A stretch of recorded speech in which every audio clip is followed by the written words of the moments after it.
Hello, hello.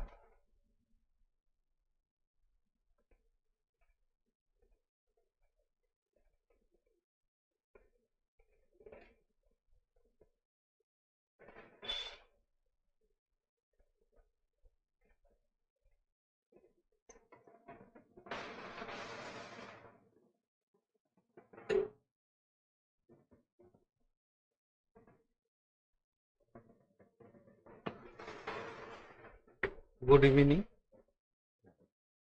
Today I am going to discuss transformation and waiting to correct model.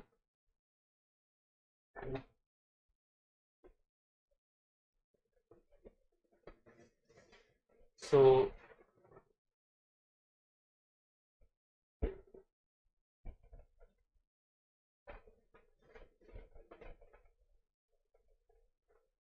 today I am going to discuss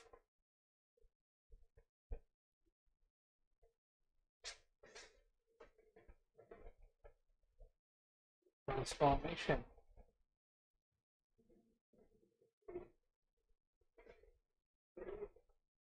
and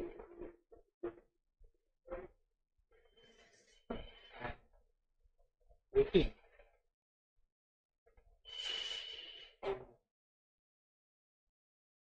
correct model inadequacy.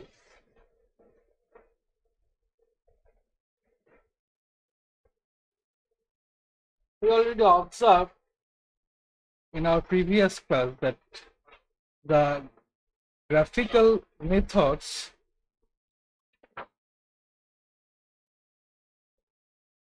graphical methods help in detecting the violation of basic assumptions in regressions analysis. Basic assumptions means normality assumptions, linearity assumptions, and equal variance. Now we consider the methods.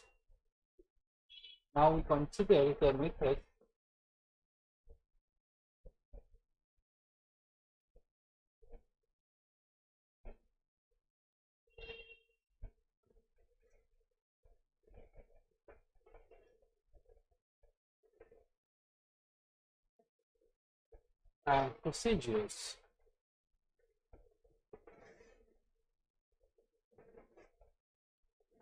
for building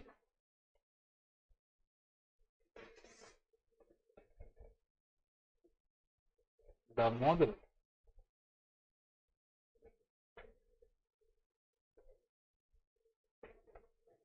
So data transformation,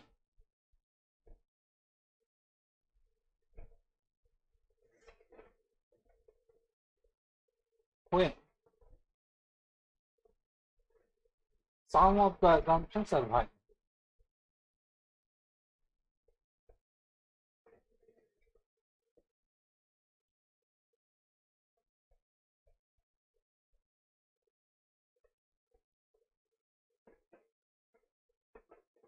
First, I consider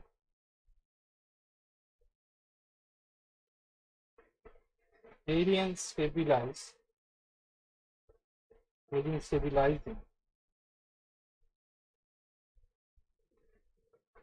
transformation.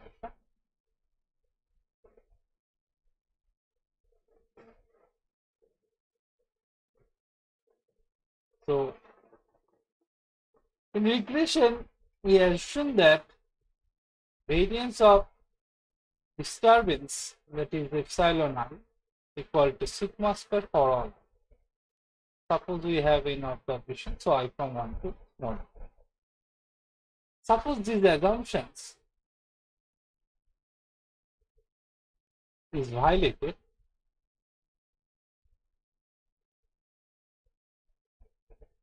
a common reason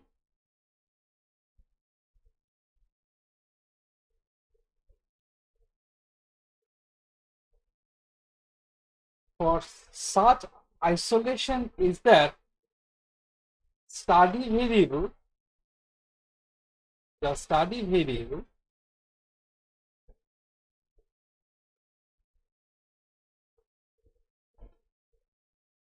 follows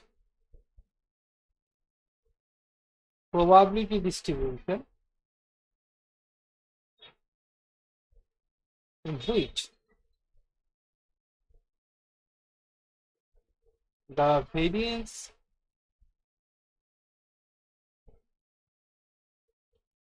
is functionally related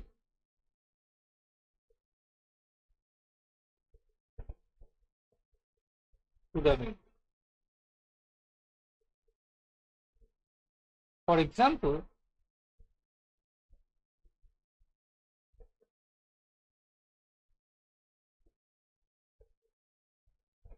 if study variable y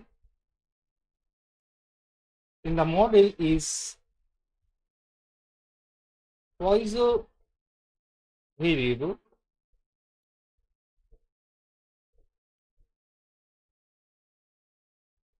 so then its variance,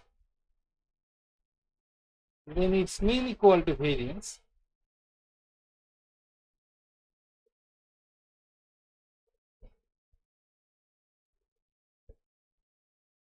and since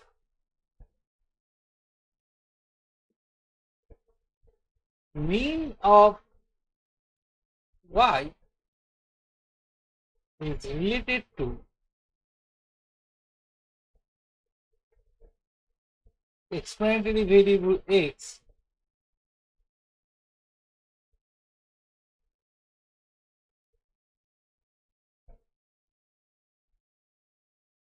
so the variance, of y will be proportional to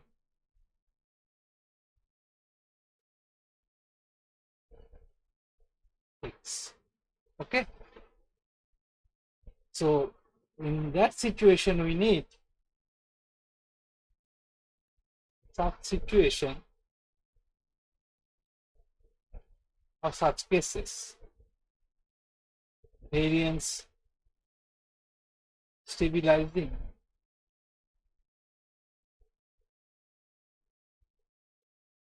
transformation is needed.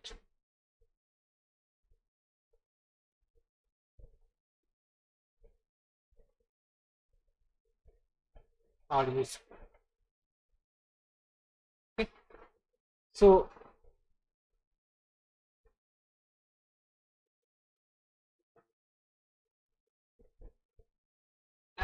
we take another example.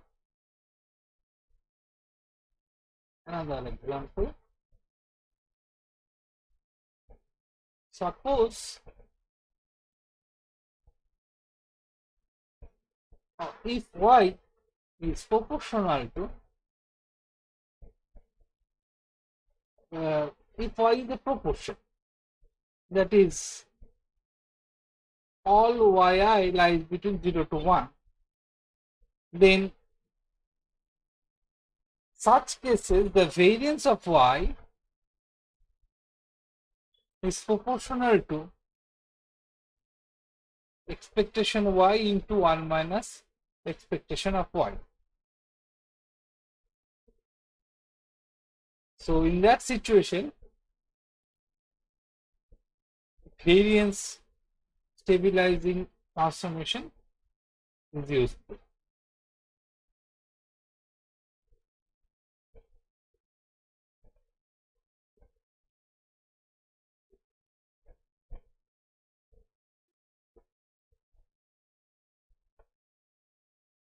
Some common used variance stabilized transformation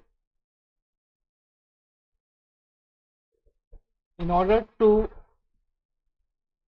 their strength are as follows. Some commonly used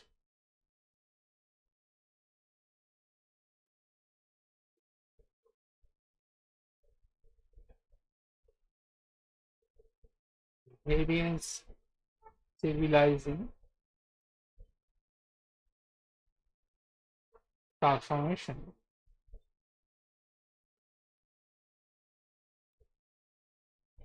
in the order of their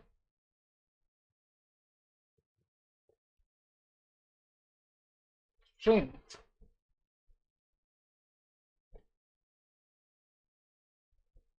are as follow. So suppose our sigma square is proportional to constant. So in that situation, we do not need any transformation. So in that situation, y star transform study variable is equal to y is a original variable. So here we do not need any transformation, no transformation. So I write no transformation. Suppose the sigma square means variance of y. Okay, is proportional to expectation of y. In that situation, we use transform variable y star, which is equal to root over y. So this is happened only when this is happened for Poisson data. So we write here, this is this transformation we use when y follow Poisson variable. So this is for Poisson data. When sigma square is proportional to expectation of y to 1 minus expectation of y, in that situation we use y star equal to sine inverse root over y. This is for binomial proportion. That means observational binomial proportion. That means yi lies between 0 to 1. In that situation, we use sine inverse root over y, this transformation. When sigma square is proportional to expectation of y whole square, in that situation, we use y star equal to ln y, that is log base e.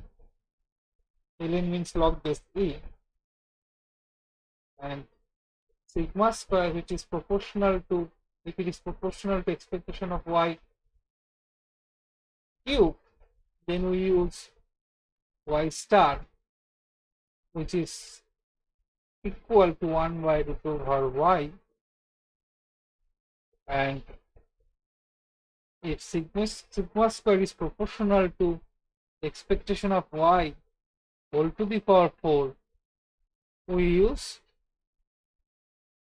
y star equal to 1 by 1. So these are the example, and after making suitable transformation, we use y star as a study variable in respective cases. Okay, so now we use y star as a study variable. After this transformation, our study variable is y star.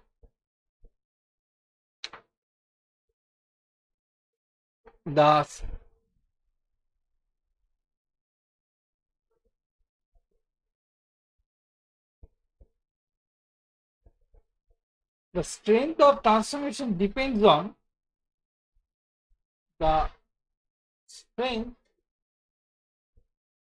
of transformation depends on the amount of curvature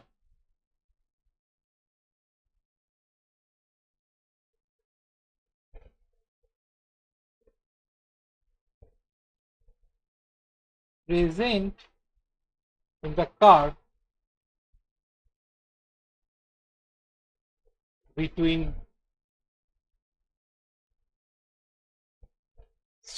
study variable and expand variable.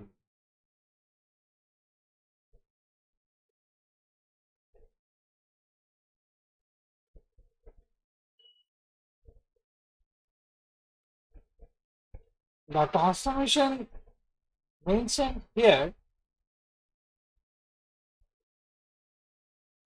the transformation mentioned here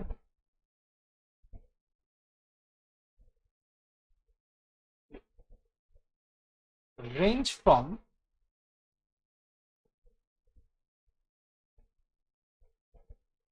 relatively mild to relatively strong.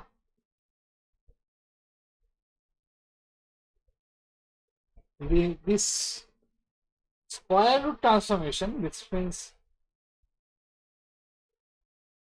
this is a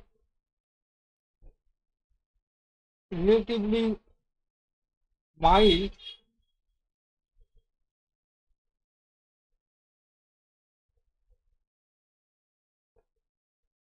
and this transformation is relatively strong. Okay, so in general,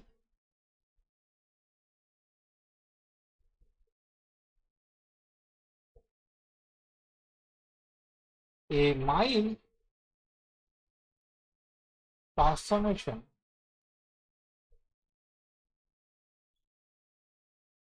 applied when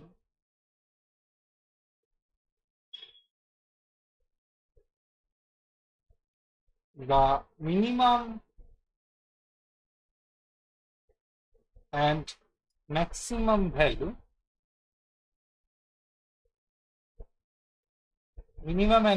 values do not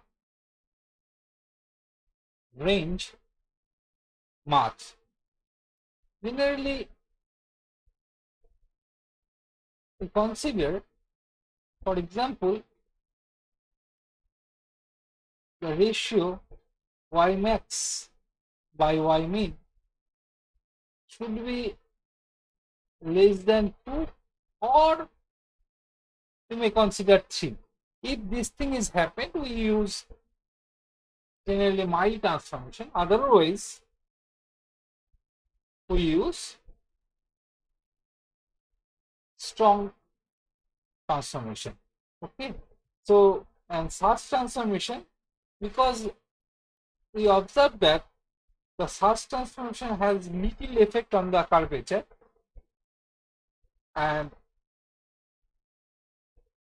on the other hand, when minimum and maximum vary much, then we need a strong transformation, because that will have a strong effect on the analysis. Okay, so we write it here. Otherwise, we use strong transformation.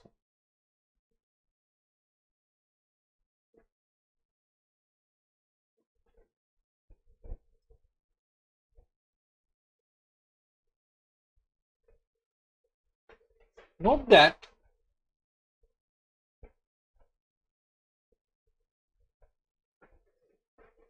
in the presence of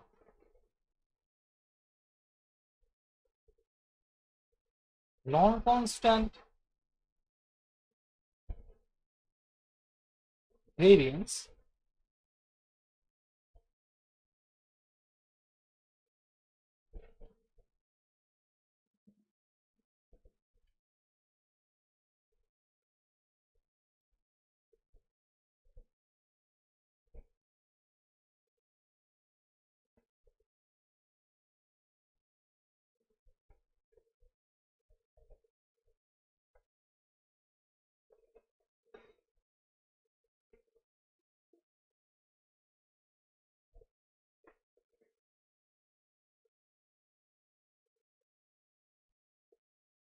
In the presence of non-constant variance,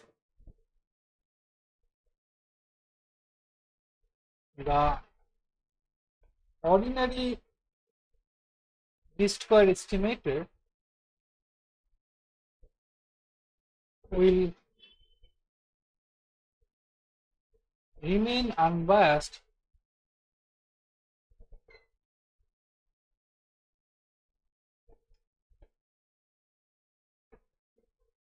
but will loses the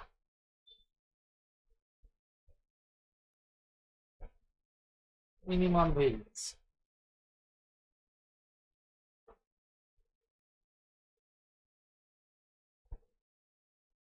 Okay,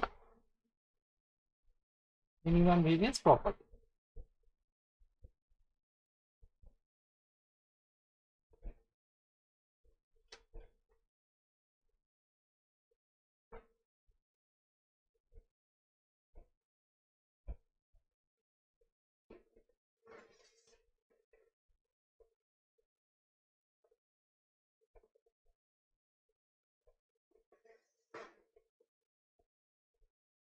Next note, when study variable has been transformed as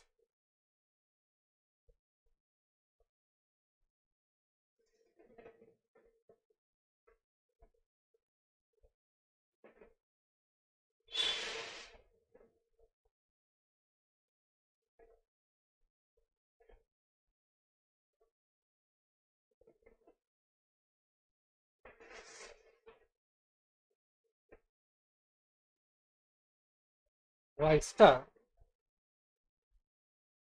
then the predicted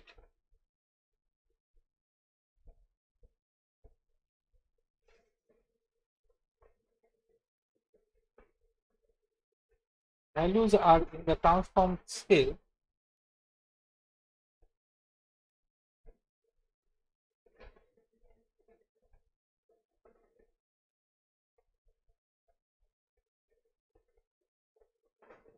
so we need to convert it to the original unit. So it is often necessary to convert the predicted values back to the original unit, that is y. Okay.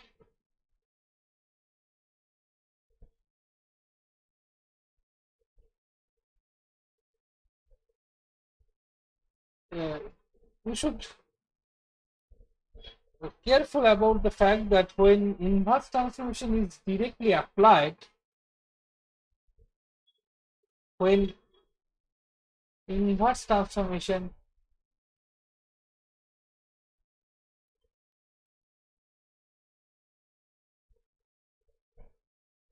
is directly applied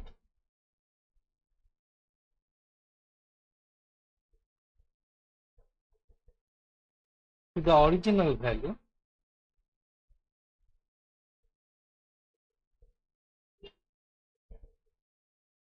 then it gives an estimate of the median of the distribution of study variable of y instead of mean. So we should be careful about that.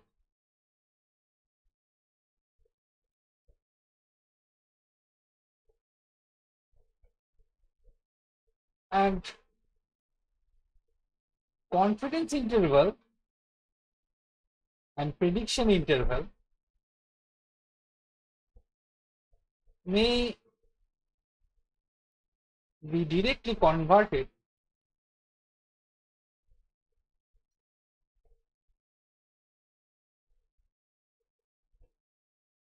from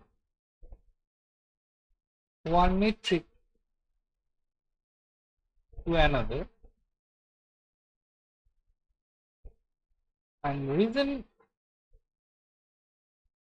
being that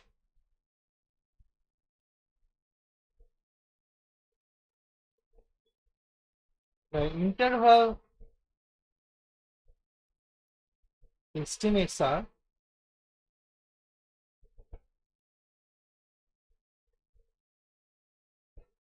percentile of a distribution, and percentiles, and we know percentiles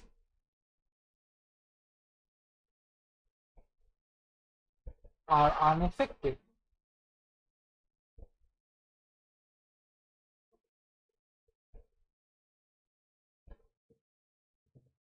by transformation.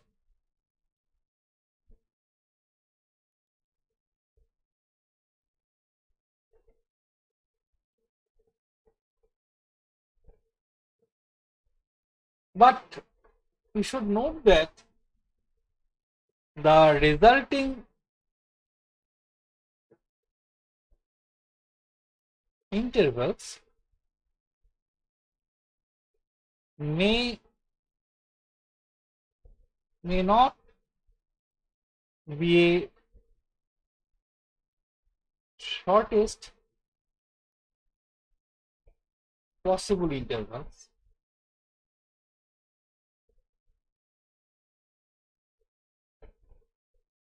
Okay. Now,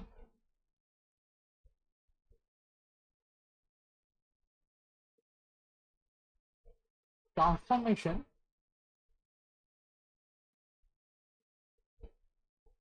to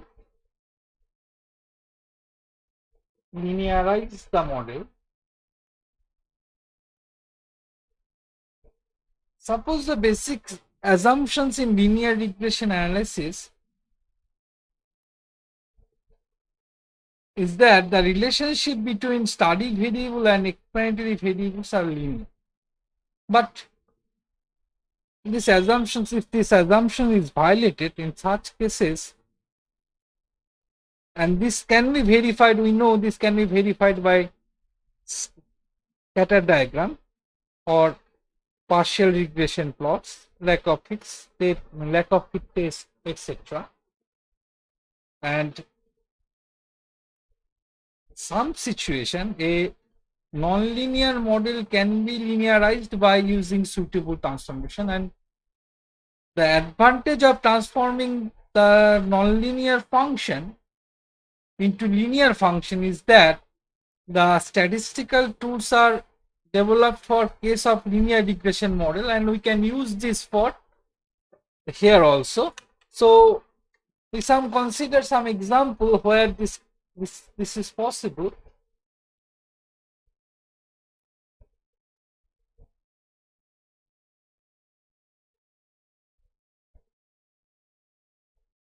Suppose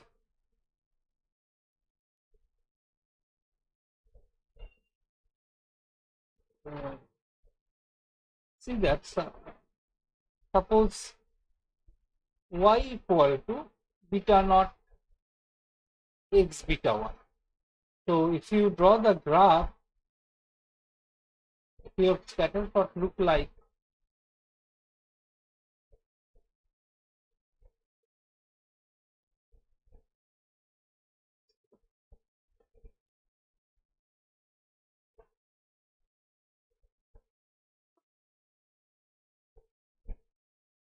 this, either this happened when your beta 1 greater than 0,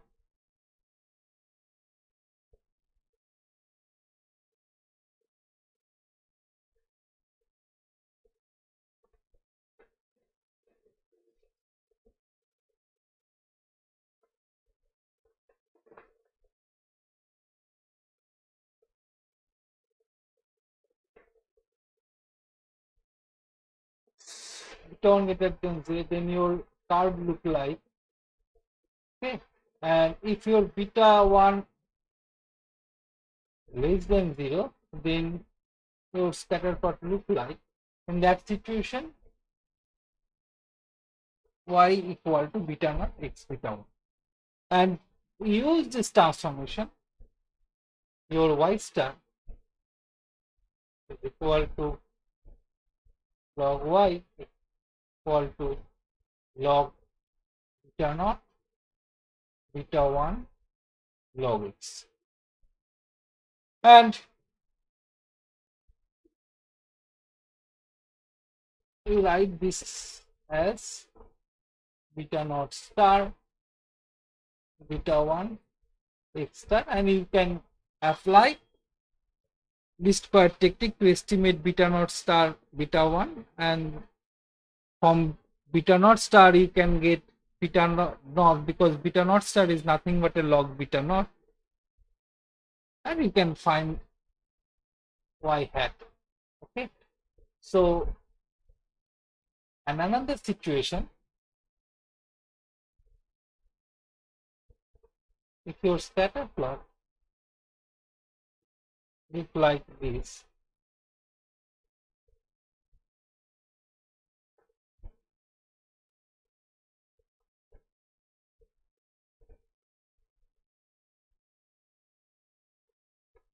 sorry,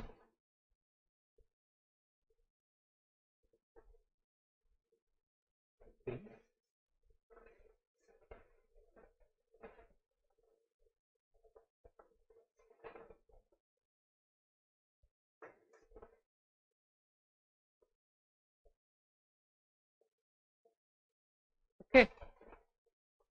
So this is when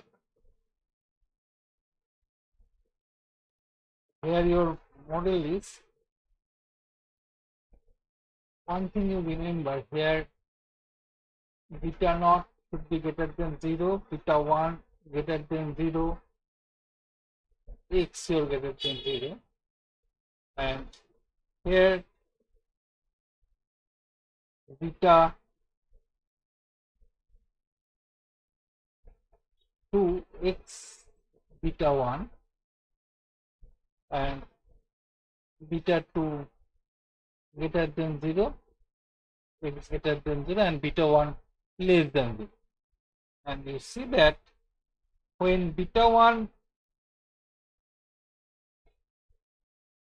less than -1, you get this. Beta 1 equal to -1, you get this, and beta 1 -1 to 0, you get this one. Okay. So if your scatter plot look like it, you use this transformation, and here we get similarly, we get after transformation we get this model, and using this square technique you can estimate beta naught, beta 1 and beta 2. Okay. So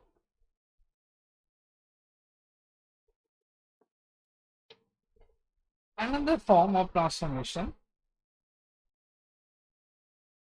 suppose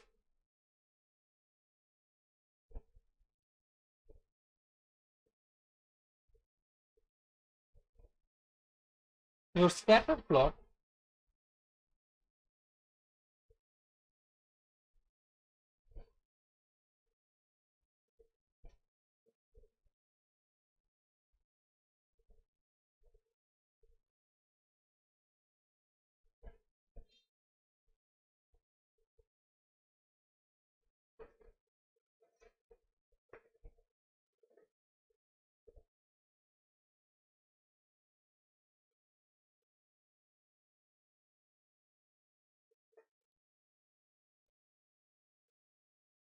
look like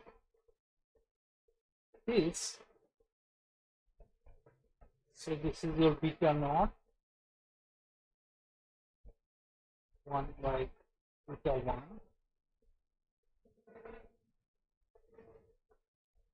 y equal to beta 1 e to the power beta 1 x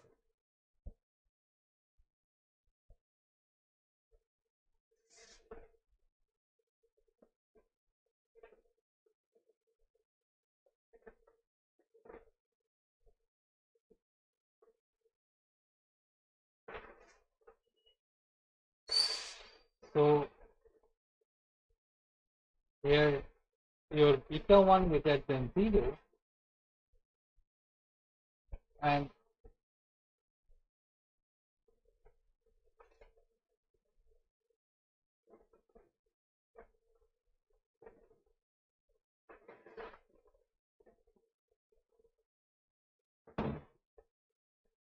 this is beta naught by beta naught, beta 1 by E. Okay, this is beta naught by E and 1 by beta 1, where beta 1 less than 0. So in both situations, since our model is beta naught x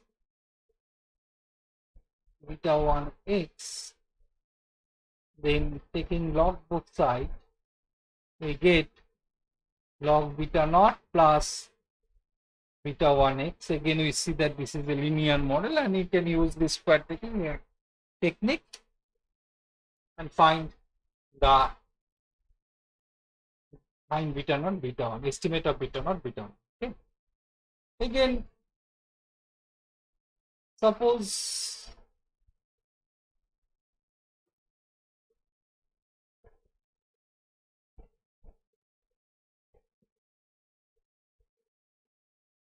your curve is look like you get a scatter plot look like beta naught beta 1 log x, where beta 1 is greater, if beta 1 greater than 0, then it should be like this. And when beta 1 or either this or this,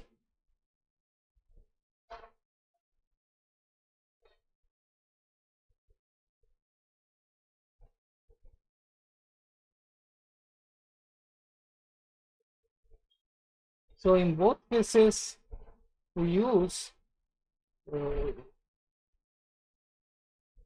y equal to beta naught beta 1 x log x, and we see, and again we use this least square technique and get the estimate of beta naught and beta 1. Okay. Another example,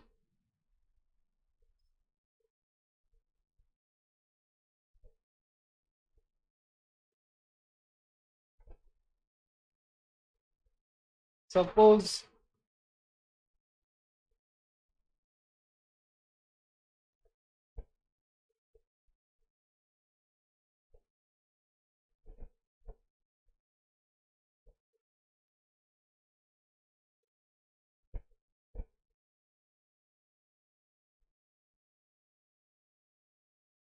your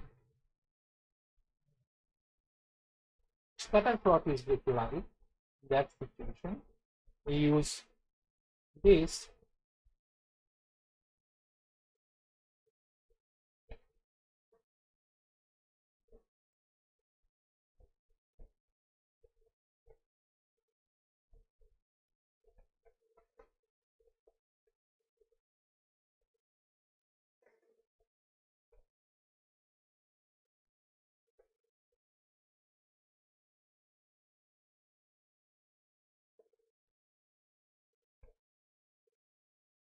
okay. So here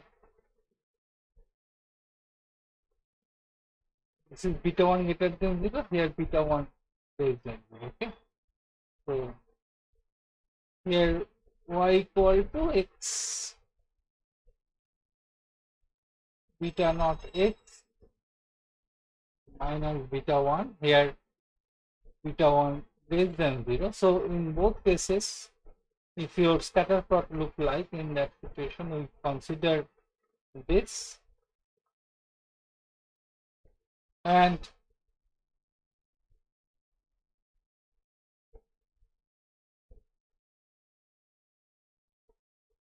So this is again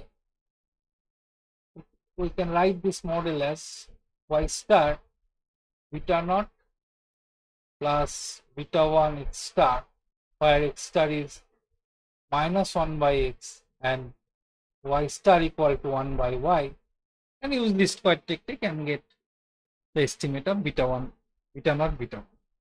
So with the observed behavior, so we can write this note with the observed behavior of the plot,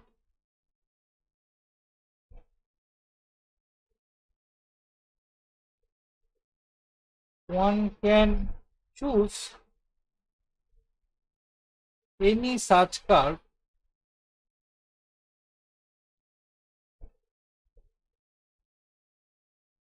and use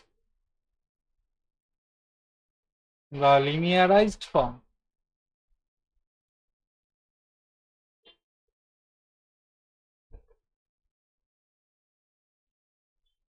of the function. Okay.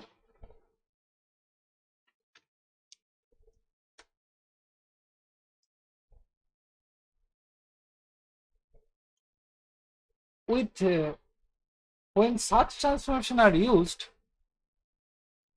many times the form of epsilon, that is error, also gets changed. For example, so we write this thing first. When such transformation are used,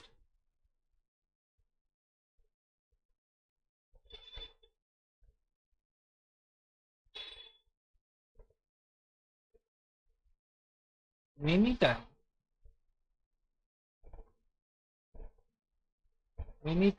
the form of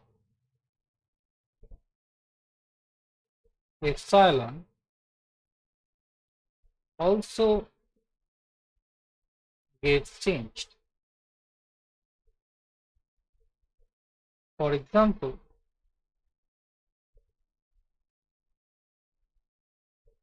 y equal to beta naught exp beta 1 x epsilon. In that case, y star, which is equal to log of y, log beta naught beta 1 x plus log epsilon, where this is y star equal to, where y star equal to log of y, and I take this is epsilon star. So now model is y star equal to log beta naught plus beta 1 x plus epsilon star. This implies that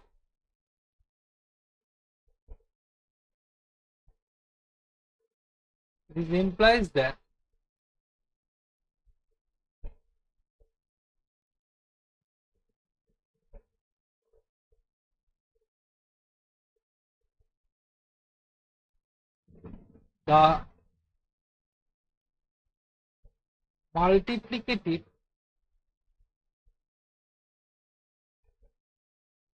error in original model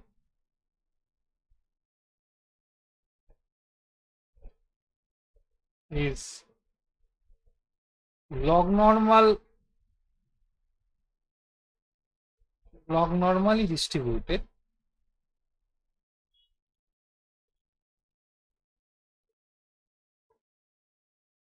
in the transform mode.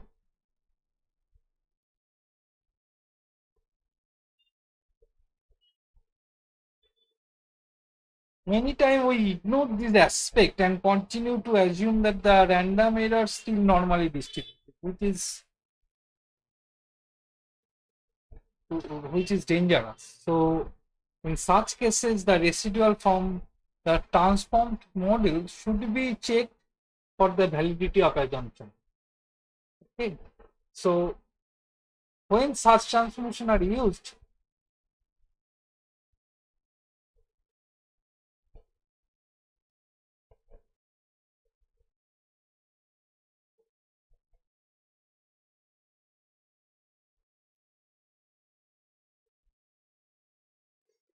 the ordinary least square estimate has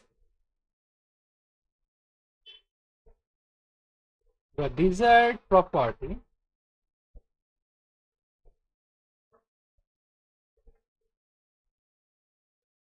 with respect to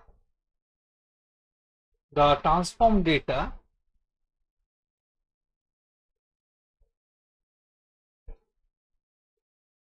are not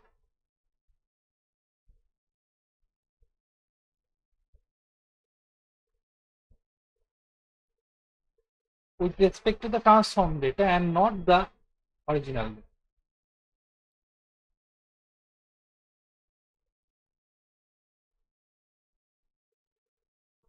Okay. So have you any question? If not, then I go to next part, the analytical method, that is box method. We will discuss box method. So before going to that, please tell me if you have any doubt.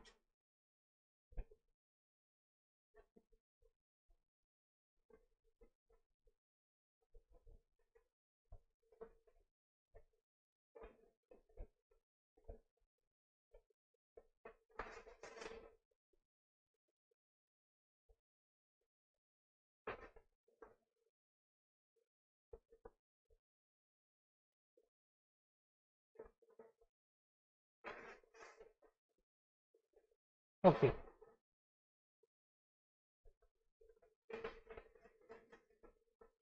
Now consider analytical method for selecting a transformation on study behavior.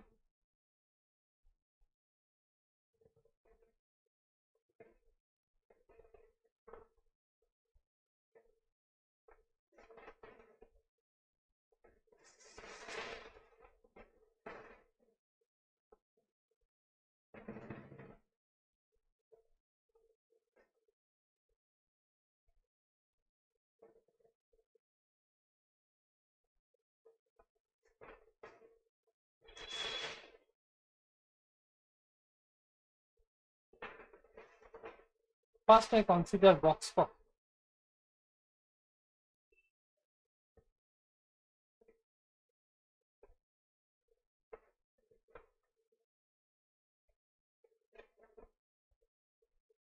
Suppose the normality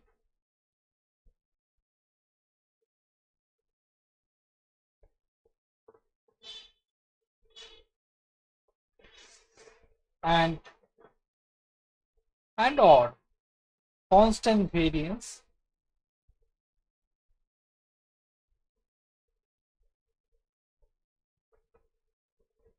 of study variable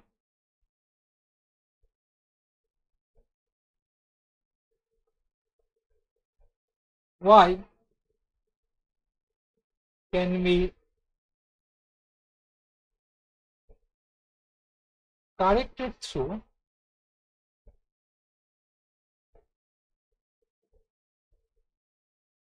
a power transformation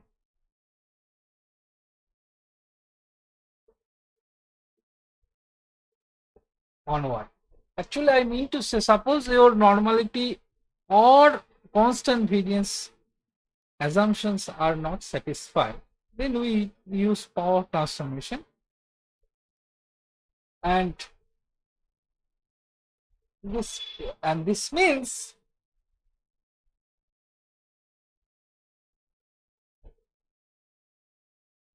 that is power transformation means here y is transformed, y is to be transformed as y lambda, where lambda is a parameter to be determined, because this lambda is unknown. So we need to determine lambda.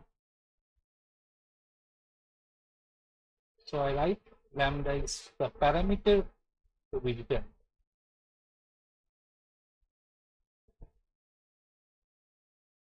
For example,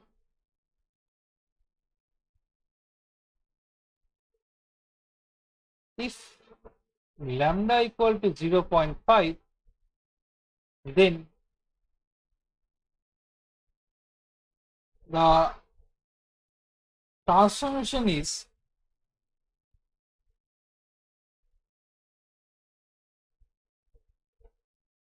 root over y, and we use root over y as a study variable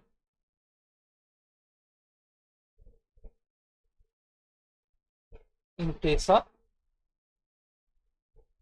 y. So now the problem is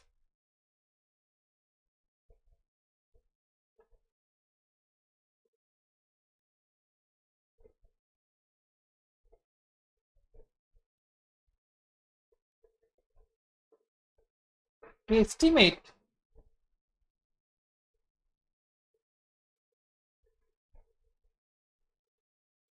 beta, that is regression coefficient vectors, this beta, we need to estimate beta sigma square.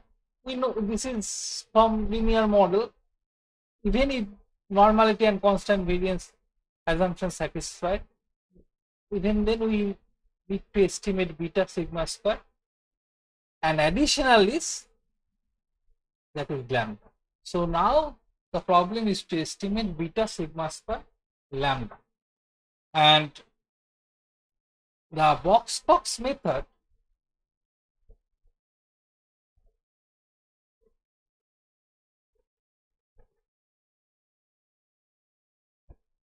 tells how to estimate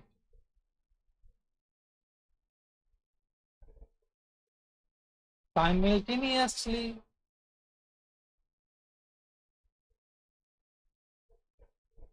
the lambda and the parameters of the model, that is beta sigma square.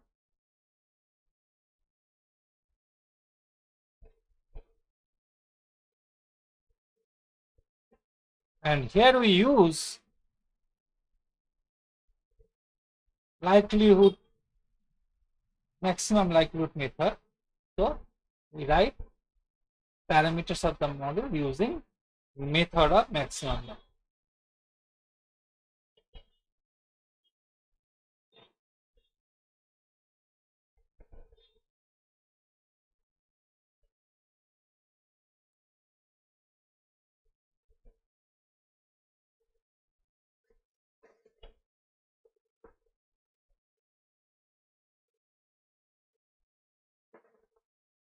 Okay.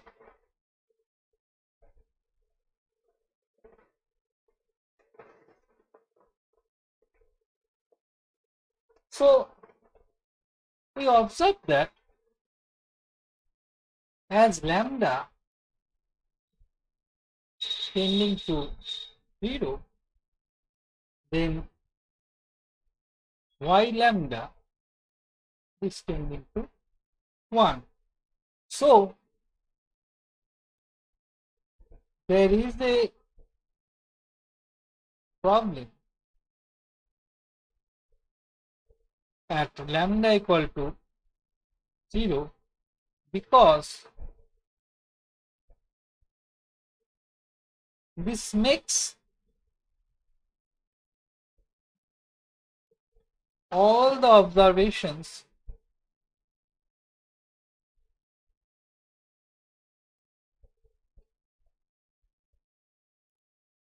y to be unique. and it is meaningless. And it is meaningless because that the all observation on study variable are constant, which is meaningless. So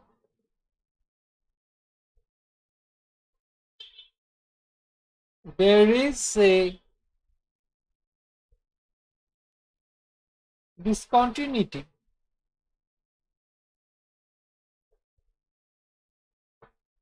at lambda equal to 0. One approach to solve this difficulty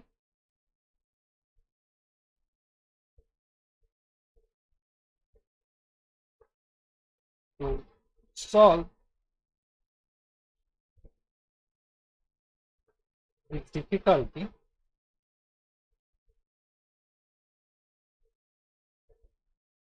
is to use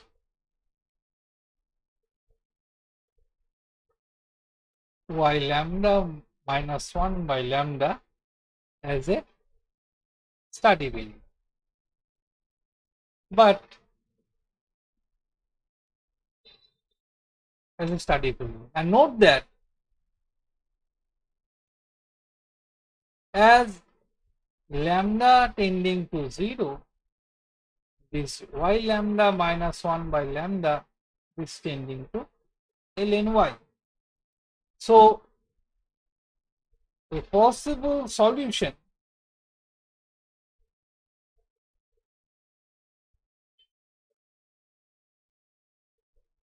is to use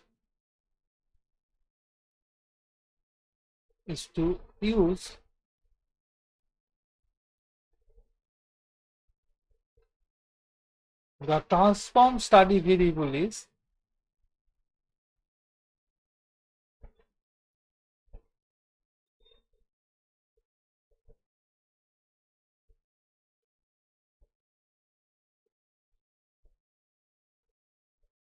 y star, which is equal to y lambda minus 1 by lambda for lambda not equal to 0 and lambda equal to 0 when lambda equal to 0, it is ln 1. And this y star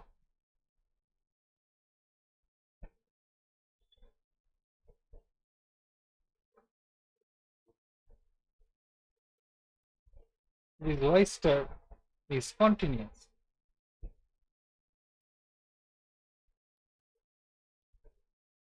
But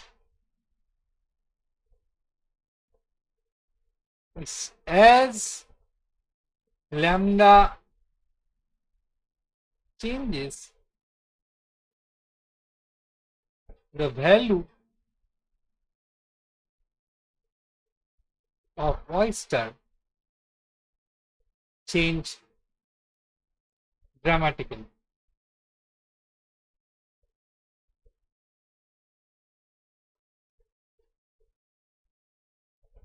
So it is difficult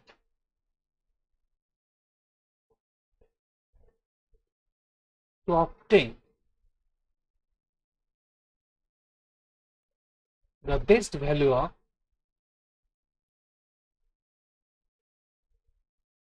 lambda.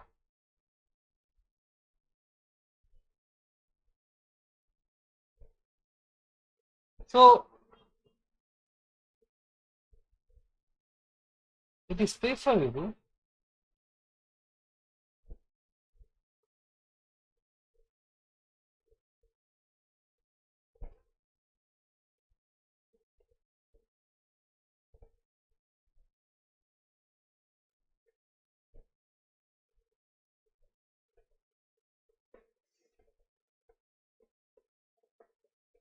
to use, instead of this y star, I use y star. I write this y within bracket lambda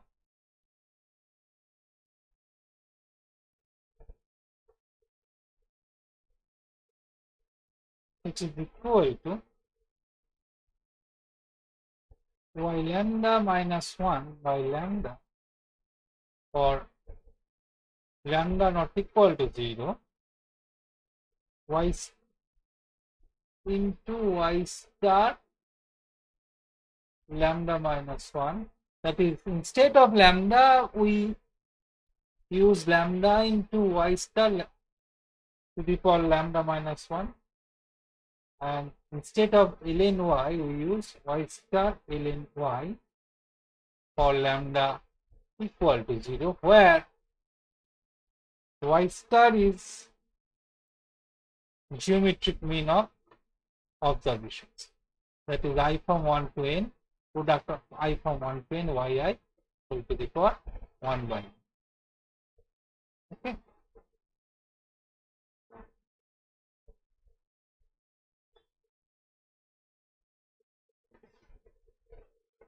And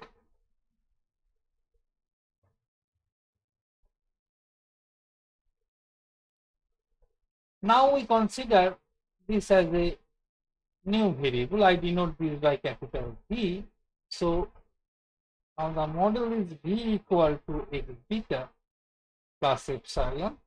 Then using least square, now we use least square or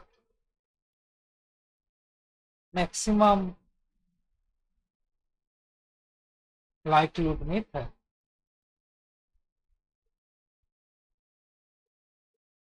To estimate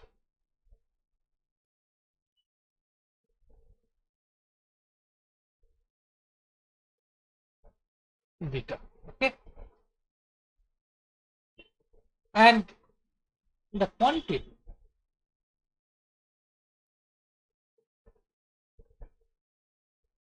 lambda y star lambda minus 1, this portion is related to the nth power of Jacobian of transformation.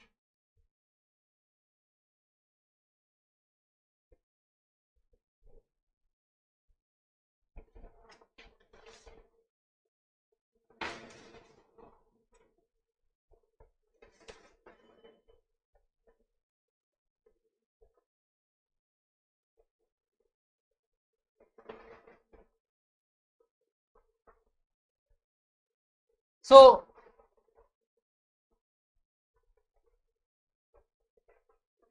the model is y lambda or v equal to beta plus epsilon, where y lambda equal to y lambda minus 1 lambda y star lambda to the power lambda minus 1, and here epsilon follow normal 0 sigma square I. Okay. So, and then I apply method of maximum likelihood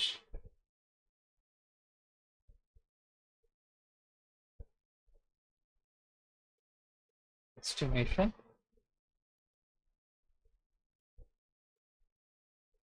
on y lambda, and we get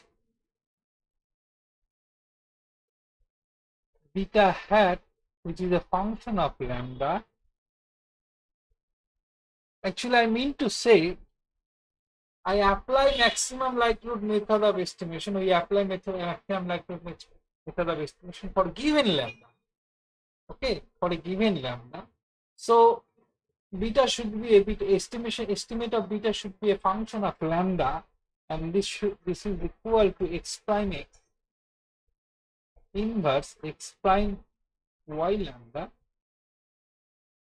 and sigma hat square lambda, which is equal to y lambda prime h bar y lambda by n, where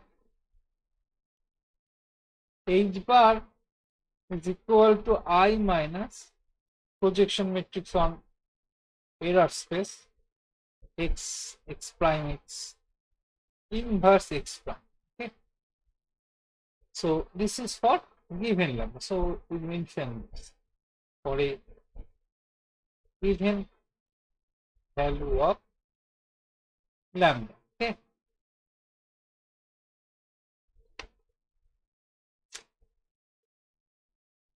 now this is our likelihood function. So if we substitute this estimate beta hat and sigma hat square in likelihood functions, then it should be a function of lambda. So a lambda should be minus n by 2 ln sigma hat square. So please write likelihood function L, which is the function of beta sigma square lambda, which is 2 pi sigma whole square whole to the power n by 2 exp minus y lambda x beta prime y lambda minus x beta by 2 sigma square. So if you replace sigma and beta hat here, then we get L lambda, which is equal to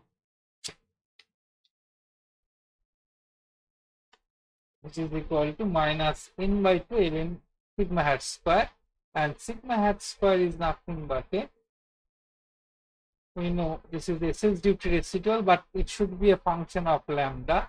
So we write SS due to residual within bracket lambda, where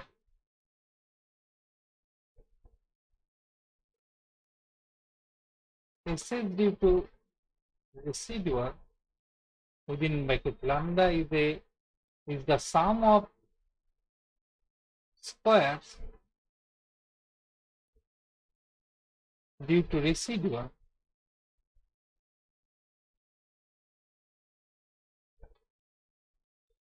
which is a function of lambda. Now we maximize,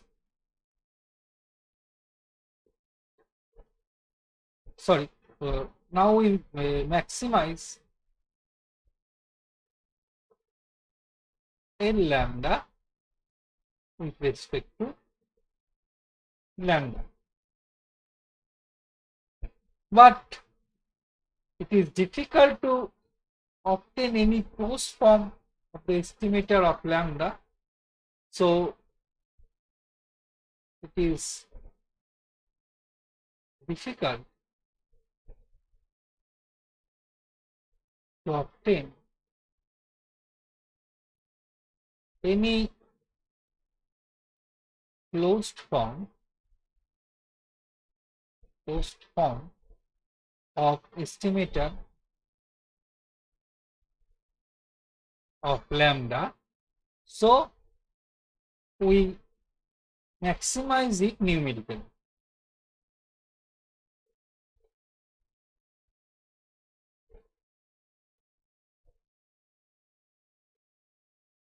Okay.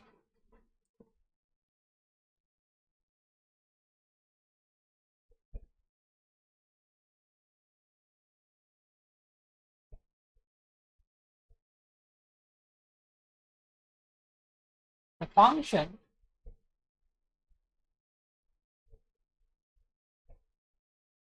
minus n by 2 ln s is due to residual within bracket lambda is called box-Cox objective function.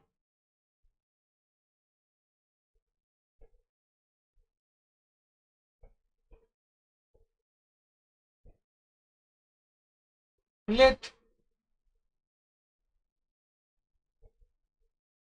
lambda max be the value of lambda for which or value of lambda which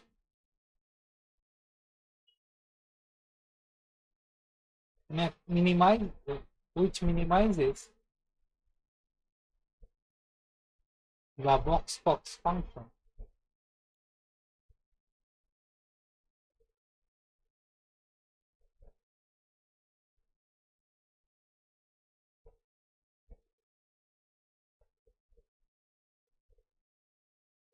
Which minimizes, actually you ignore this term minus, okay. N by 2 ln s rs, this is due to residual within bracket lambda is called box-Cox function. So if you want to maximize this, it means you minimize this. So lambda max with the value of lambda which minimize the box-Cox objective function,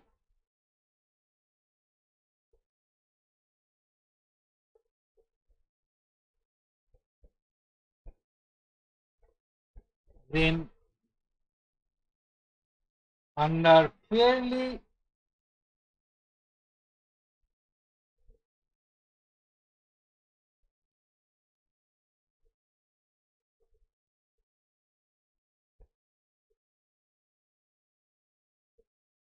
general condition,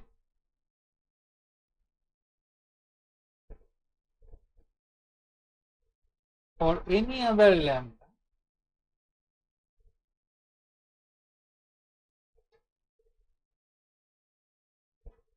n ln s is due to residual within bracket lambda minus n ln s is due to residual within bracket lambda max approximately chi-square with 1 degree of freedom. This is the last sample test. This is the last sample behavior of likelihood ratio test. Okay. So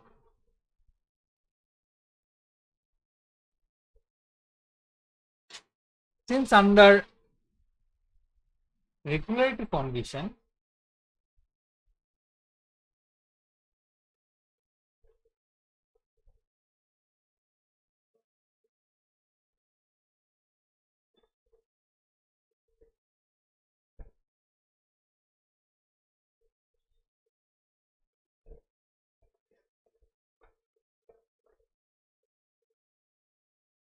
we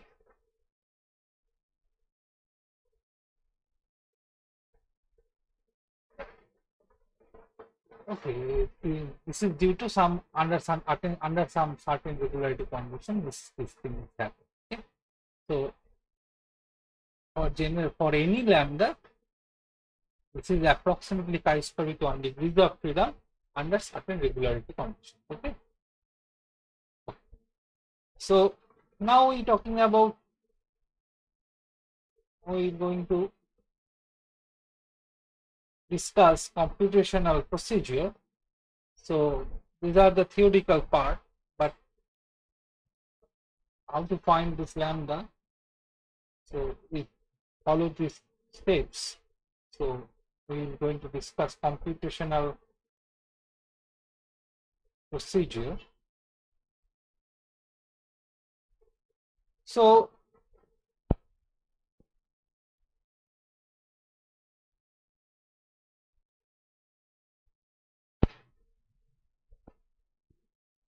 step 1, fit while lambda for various values are known.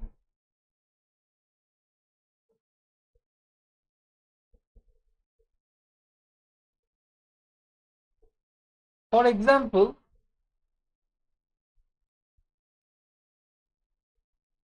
start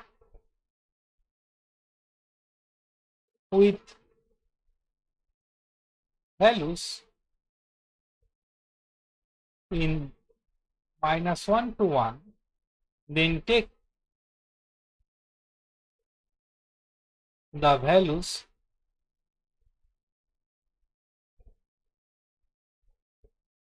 in -2 to 2 and so on. Take about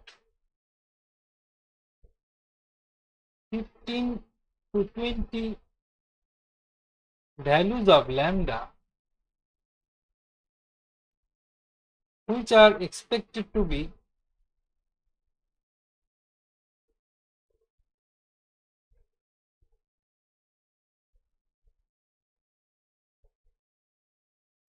sufficient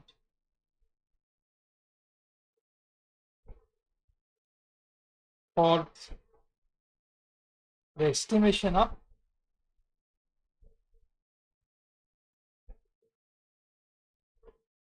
optimum value.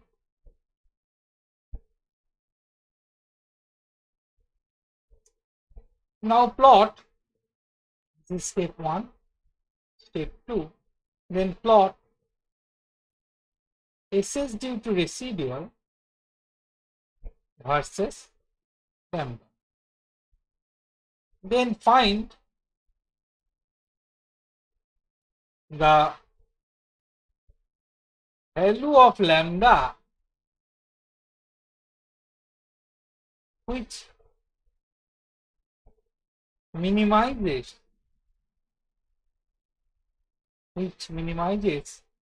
SS due to residual lambda from the graph.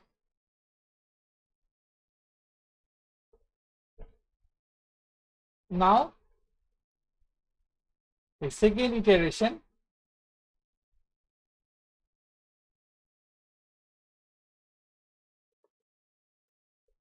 can be performed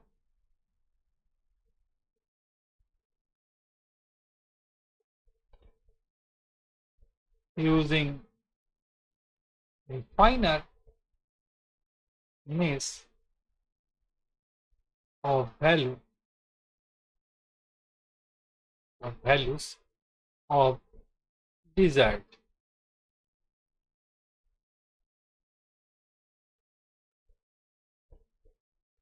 Finer mesh of values of desired.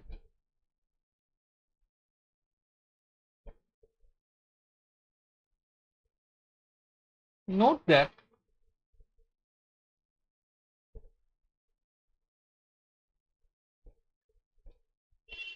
the value of lambda cannot be selected by directly comparing the residual sum of square from the regression of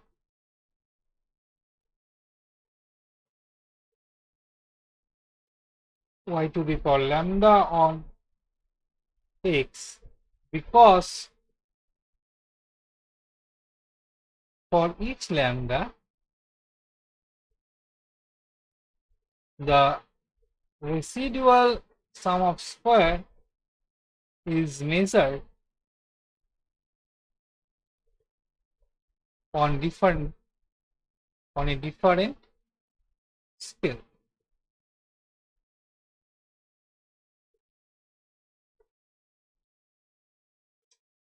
So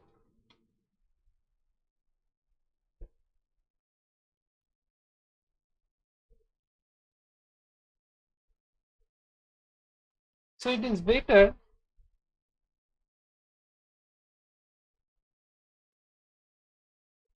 to use simple values of lambda. For example, if your practical difference between lambda equal to 0.5 and lambda equal to 0.58 is likely to be small, but we use lambda equal to 0.5 because it is much easier to interpret. So we write this thing.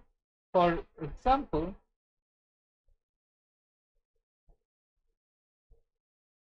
the practical difference between lambda equal to 0.5 and lambda equal to 0.57 is likely to be small, but we choose lambda equal to 0.5 because it is much easier to interpret.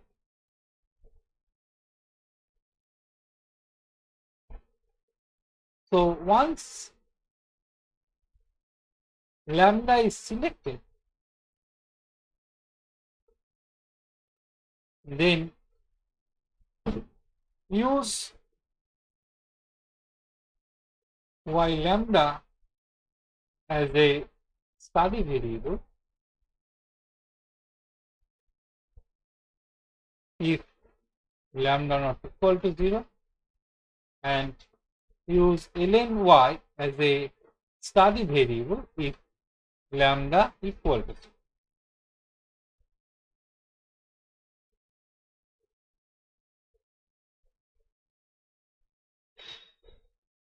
And it is entirely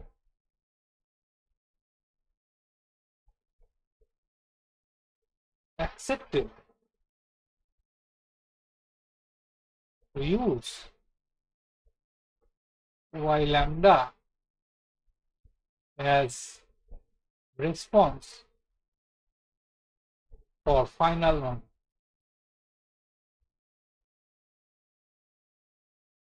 This module will have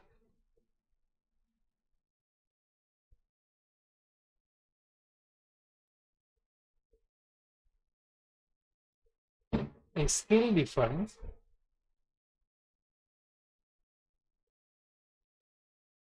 and an origin shift in comparison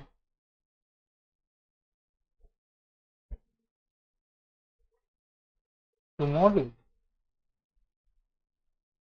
using y lambda or ln y as the response.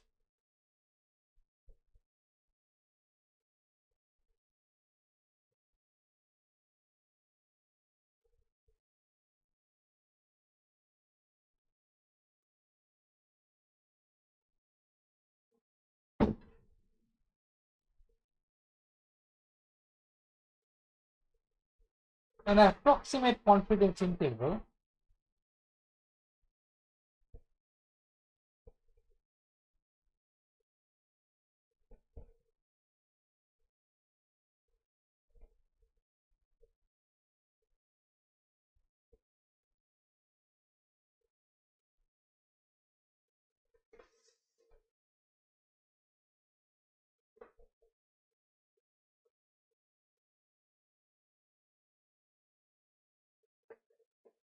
for lambda.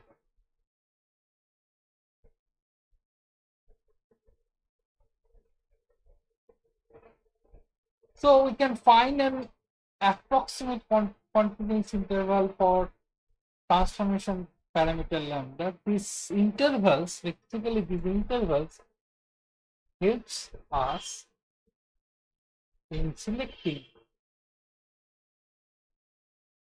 the final value of lambda. How? For example,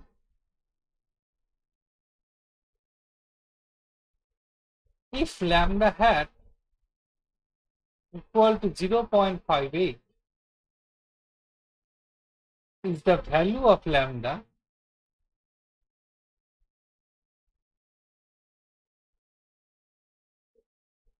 which is minimizing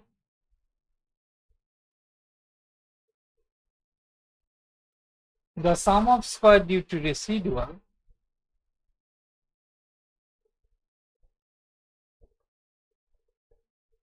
which is a function of lambda, but lambda equal to 0.5 is in confidence interval, then one may use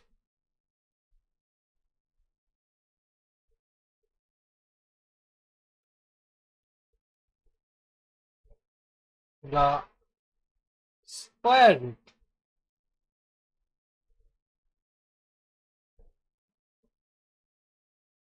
transformation, because it is easier to interpret or explain. I want to this actually I want to say that suppose your final value is 0.5 of lambda is 0.58,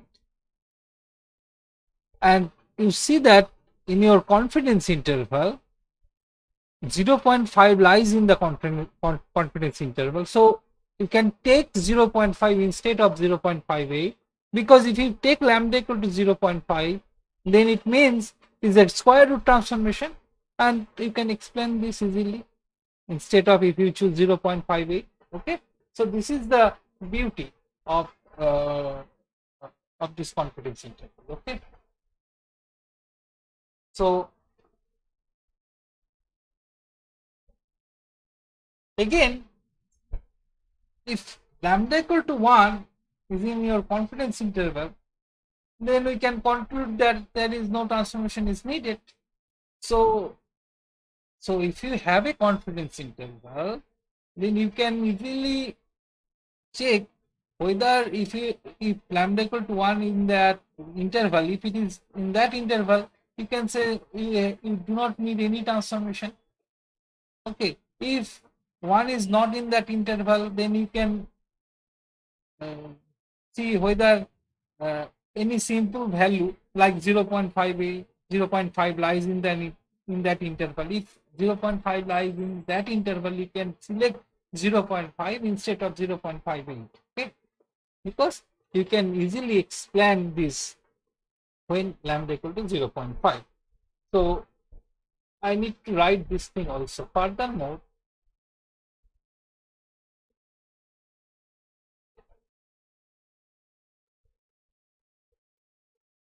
if lambda equal to 1 is in the confidence interval, then it may be conclude that no transformation is necessary.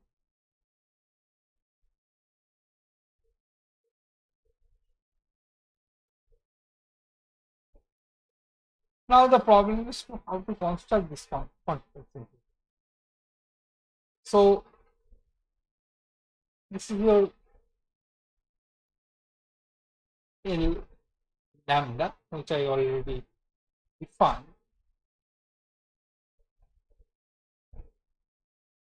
like a function of lambda. After use the maximum likelihood estimate of beta hat and sigma hat square. So this, and this is equivalent. I already mentioned this. So actually we for finding lambda, we minimize this, we maximize this with respect to lambda, and or equivalently, since log x is the increasing function of it, so which is equivalent to minimizations of SS due to residual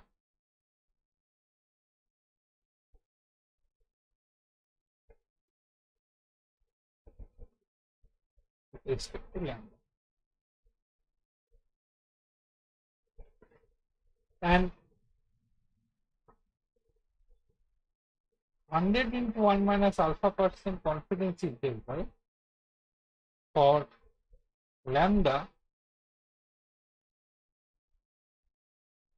consists of those values of lambda that satisfy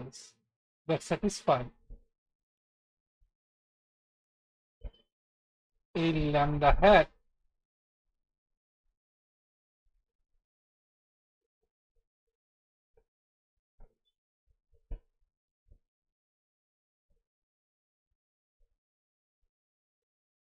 minus a lambda less than equal to chi square alpha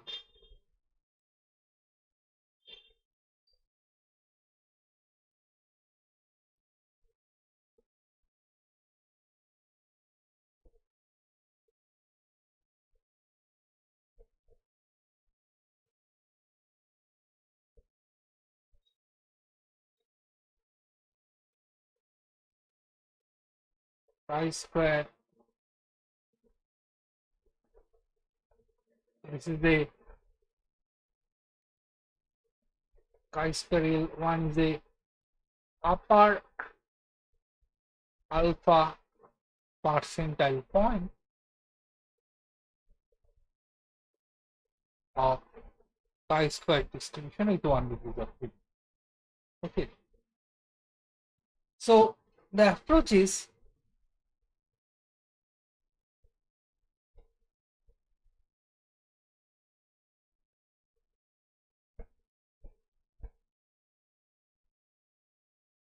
draw the plot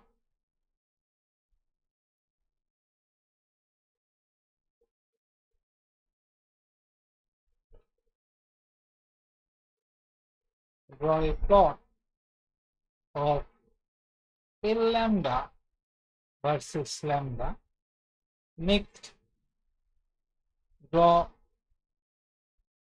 a horizontal line at height L lambda hat minus chi square L1 by 2 alpha 1 by 2 on the vertical axis.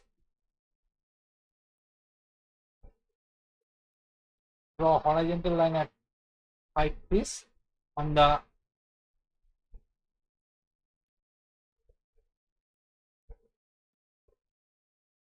vertical scale.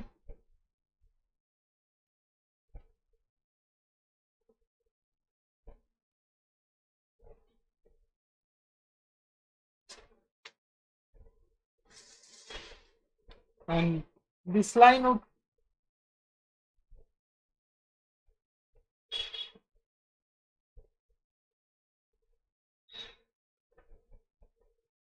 cut the A lambda at 2 points,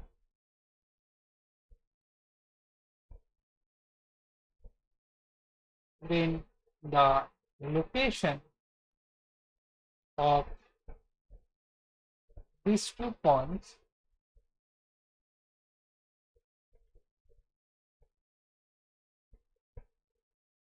on the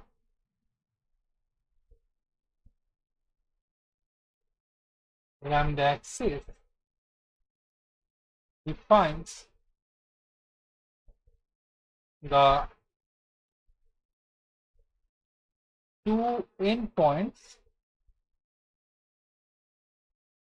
of the approximate confidence interval. And then if the sum of square due to residual is minimized, and SS due to residual versus lambda is plotted, then the line must be plotted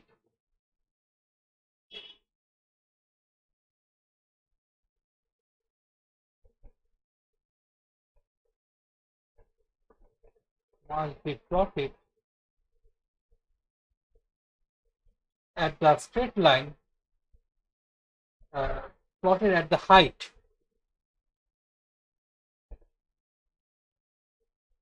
SS star, SS due to residual lambda hat exp chi square alpha 1 by n, where this lambda hat is the value of lambda which minimizes the sum of square due to residual. Now we can approximate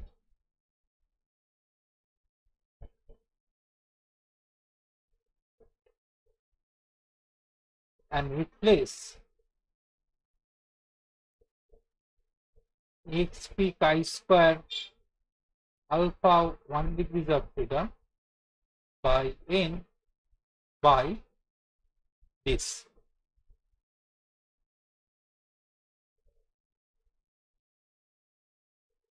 So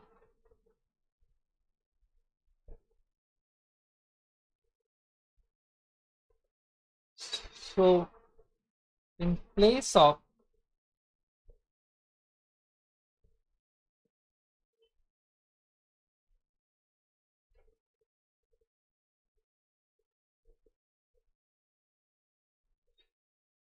applying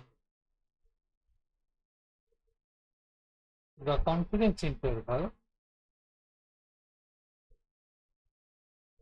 we can use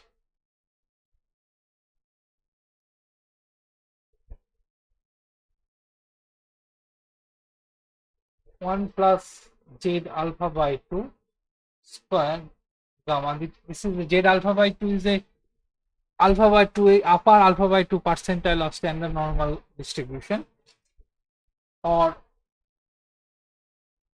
1 plus z square alpha by 2 by n, or 1 plus t square alpha by 2 gamma, or 1 plus t square alpha by 2 n.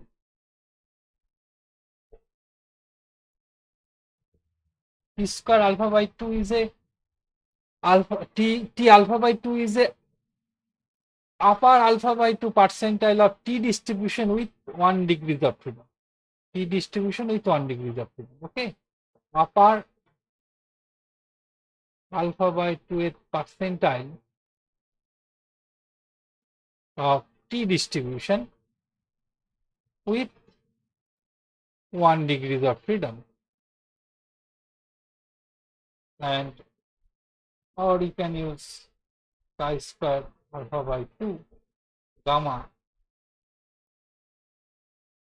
or 1 plus chi square alpha by 2 by n. Okay, where gamma is the degrees of freedom associated sum of square due to residual, where gamma is a degrees of freedom. Instead of n you can use gamma. Gamma is the degree of freedom associated with sum of square due to residual or error sum of square.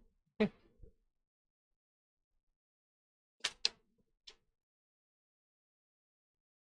So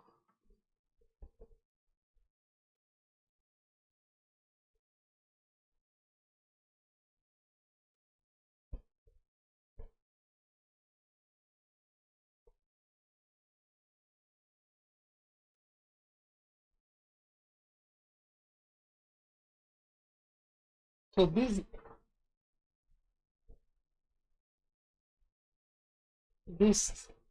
expressions are based on the fact that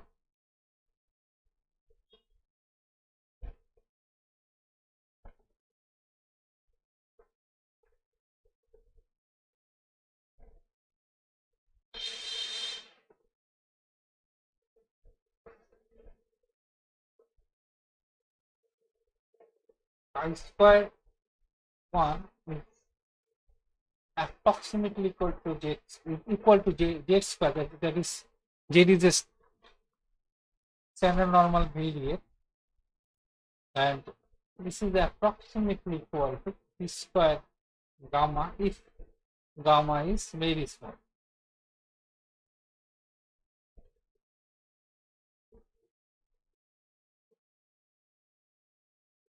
One thing you should note that it is debatable to use either gamma or n, but practically the differences is very little between the confidence interval region. So you can use gamma or n, okay, and the difference between these two intervals, one interval used by n, one is using by gamma, these differences are very small. So note that Box-Cox transformation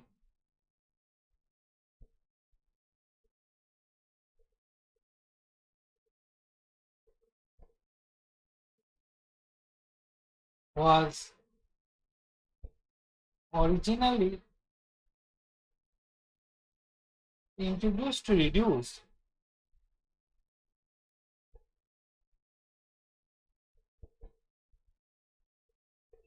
the non-normality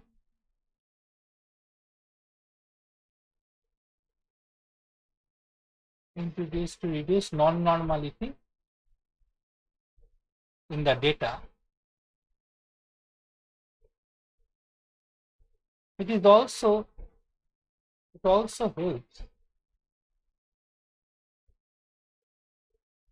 is to reduce it also helps that it reducing it reducing it also helps to reduce, we write in that way, it also helps to reduce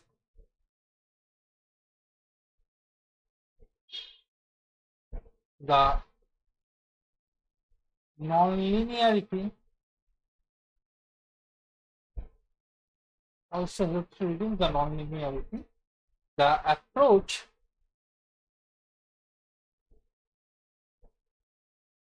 is to find out the transformations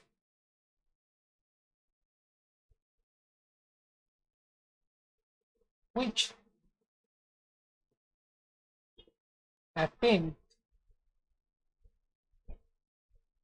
reduce the residuals associated with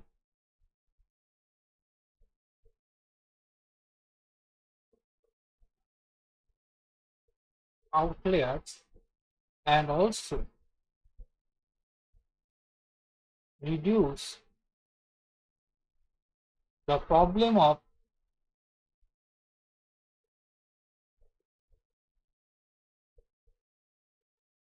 non-constant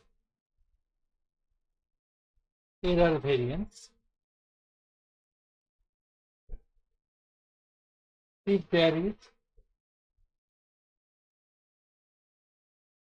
was no acute nonlinearity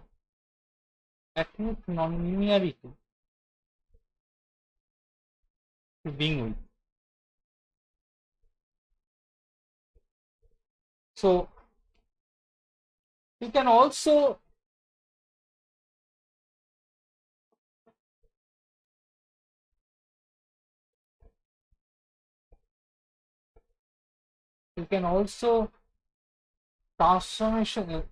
use transformation on explanatory variable, and this is due to box and Tidal procedure.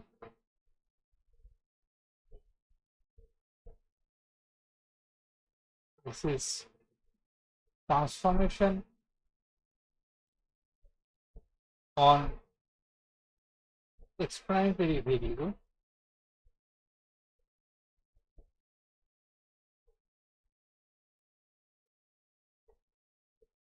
and suppose the relationship between y and one or more the explanatory variables is non-linear.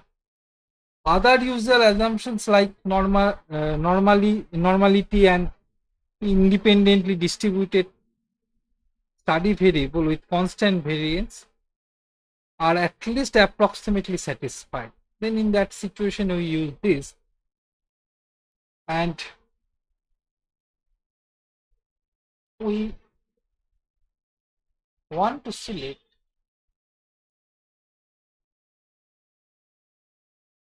an appropriate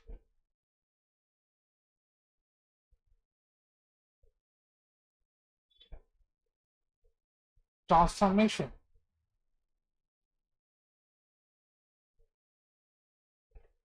on the explanatory variable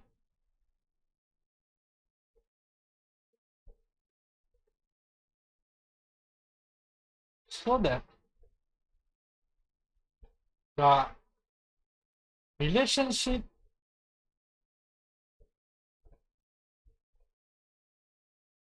between y and transformed explanatory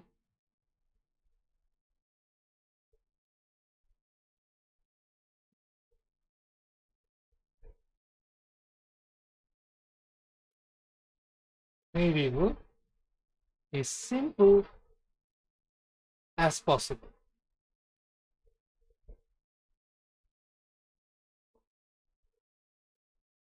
Box and Tidwell procedure describes a general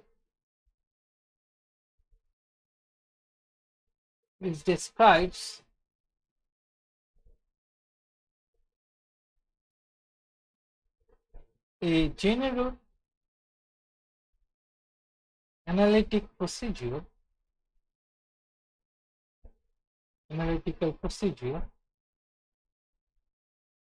for determining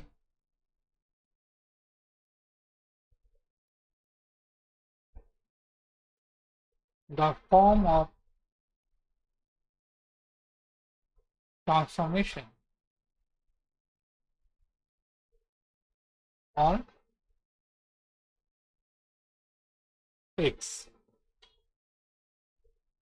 Suppose the study variable y is related to the power of explanatory variables. We assume that the study variable y is related to the power of explanatory variable. Then by box and Tidwell procedure,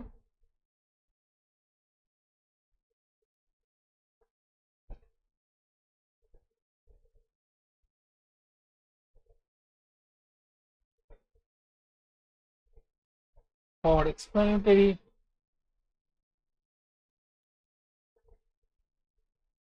variables,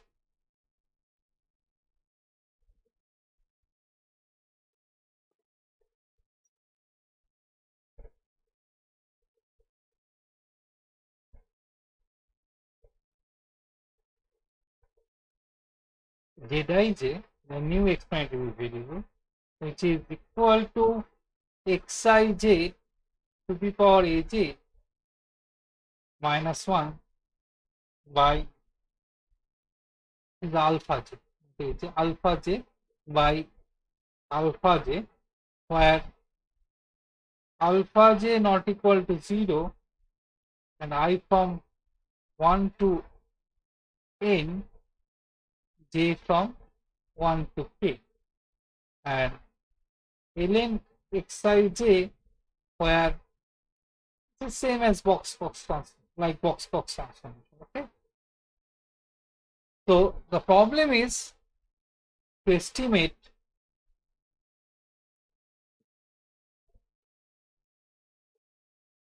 lambda j.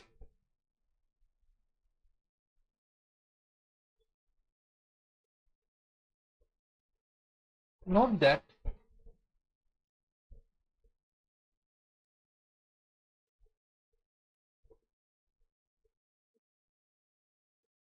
since the dependent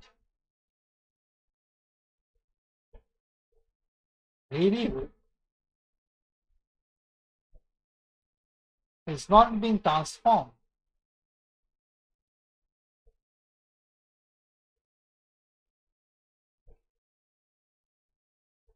we need not worry about the changes of scale and changes of scale, about the changes of scale, and minimize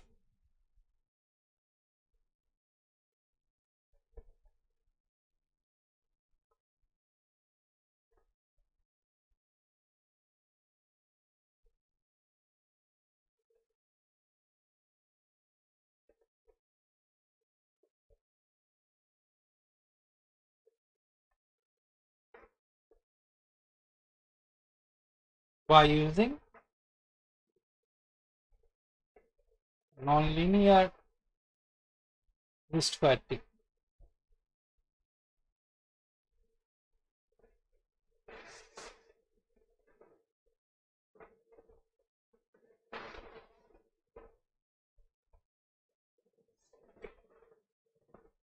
To consider for simple, now we consider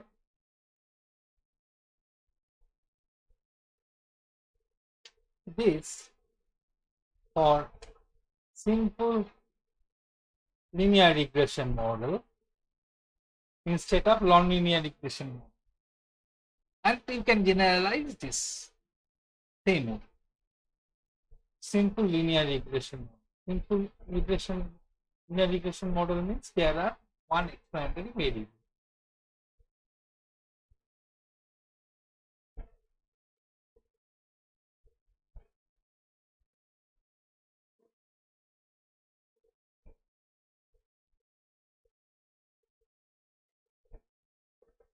So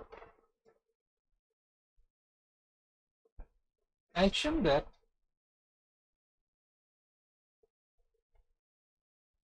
y is related to psi, which is I is equal to x alpha, as then expectation of y is a function of xi beta naught beta 1. So we write beta naught beta 1 xi. Why? Because we assume that the relationship is expectation y equal to beta naught plus beta 1 x to the power alpha, and since we take xi equal to x to the power alpha, So it is beta naught, beta 1 xi. Okay. Where psi equal to x to the power alpha if alpha not equal to 0 and ln x if alpha equal to 0, where beta naught, beta 1 alpha are the unknown parameters.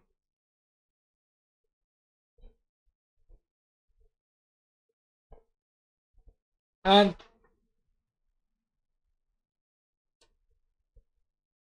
suppose alpha naught is the initial guess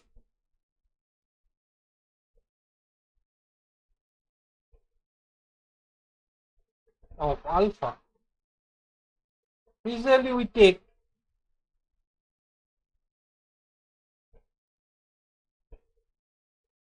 alpha not equal to 1 and apply, and then apply first iteration.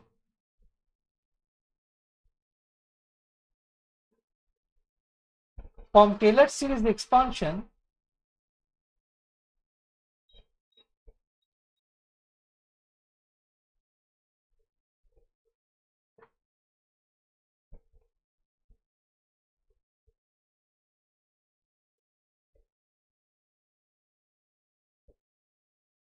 we can write expectation of y which is equal to a psi naught beta 1 plus alpha minus alpha naught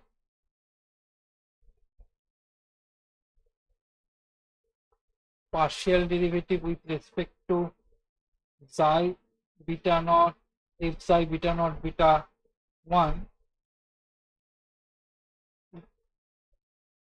with respect to alpha, where xi equal to xi naught and alpha equal to alpha naught. Then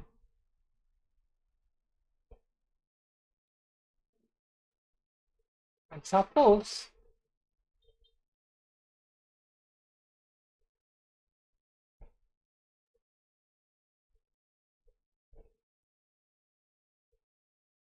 this term delta f psi beta naught beta 1 delta alpha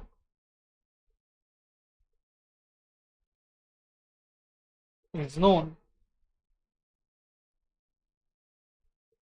then it can be treated just a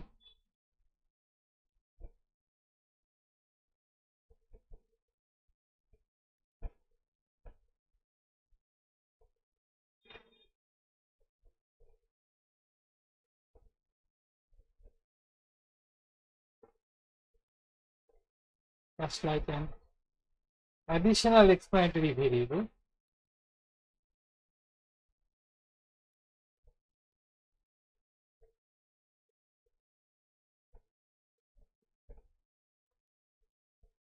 Then the parameter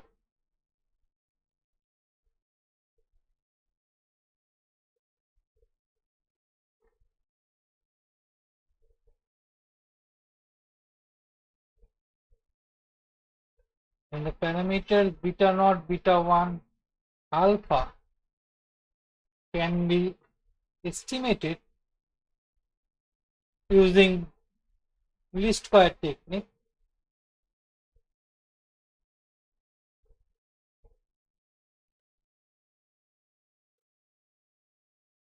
The estimate of alpha can be considered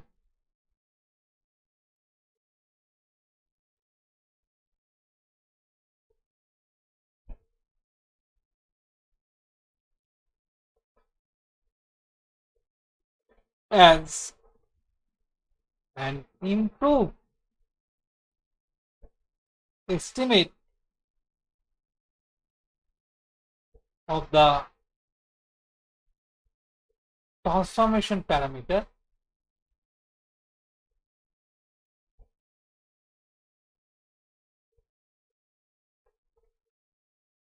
and this term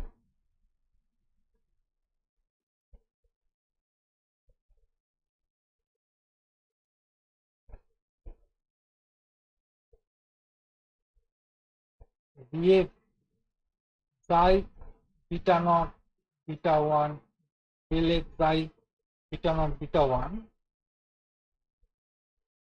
del alpha psi equal to psi naught and alpha equal to alpha naught. So this can be written as d psi beta naught beta 1 t psi equal to psi naught d psi del psi del alpha equal to alpha equal to alpha. So since the form of transformation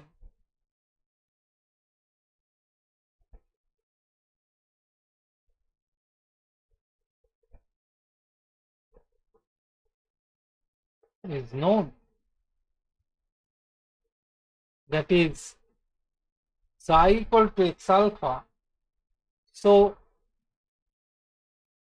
del psi del alpha equal to x ln x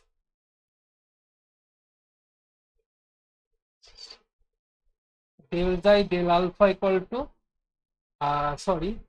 x alpha ln x. Okay, and furthermore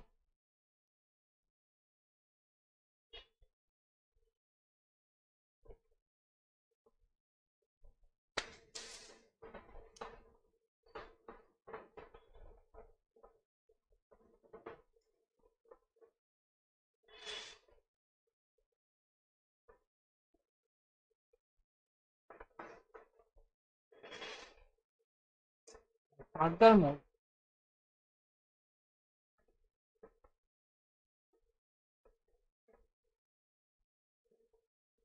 dx psi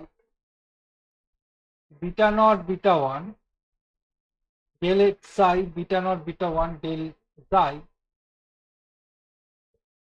psi equal to psi naught is equal to, since a beta naught beta 1 is beta naught plus beta 1 x del x, which is equal to beta 1. So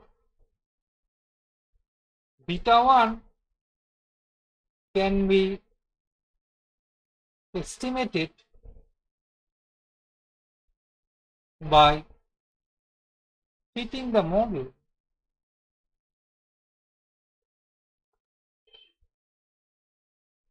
y hat, which is equal to beta naught hat plus beta 1 hat x by d square t.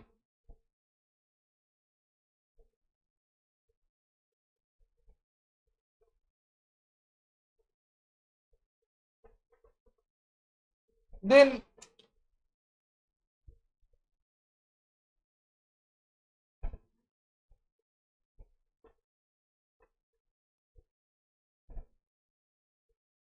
an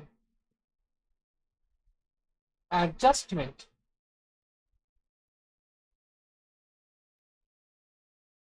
to initial guess, which is alpha not equal to 1, is computed by defining the second regression variable as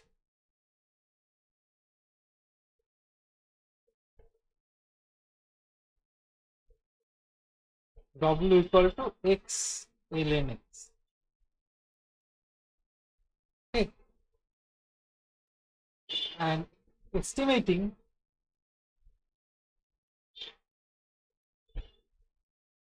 the parameter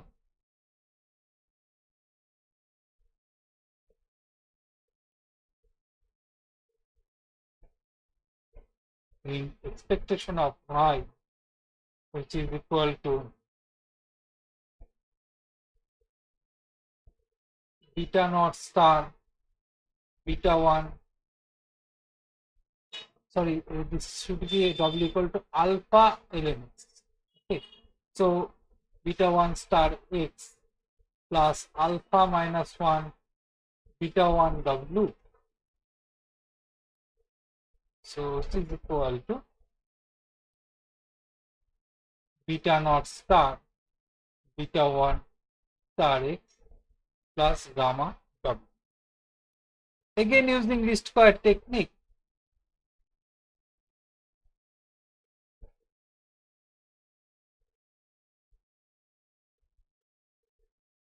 using least square technique,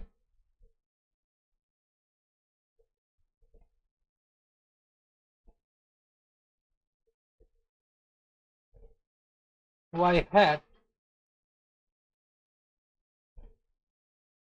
beta naught hat star plus beta 1 hat star x plus gamma hat w, and gamma hat is equal to alpha minus 1 beta 1 hat, or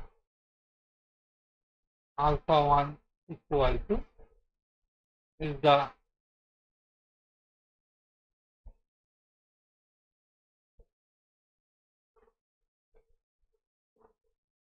gamma hat, that is alpha, not alpha, alpha equal to gamma hat beta 1 hat plus 1 as the revised estimate of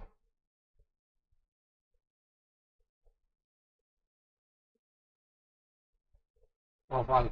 So I denote this by alpha within prefix within bracket 1. Note that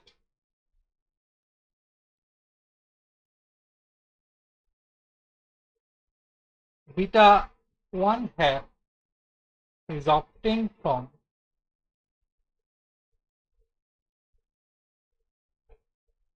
y hat beta naught hat plus beta 1 hat x, and gamma hat is obtained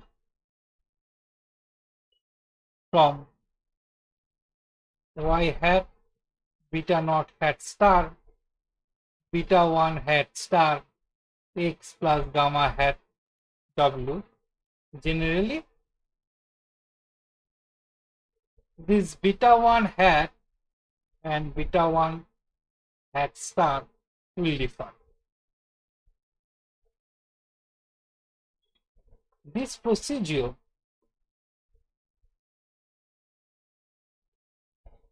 may be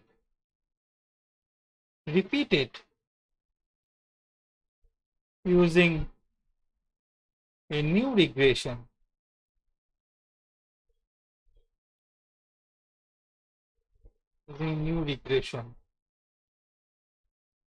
x star equal to x alpha within bracket 1 in the calculation.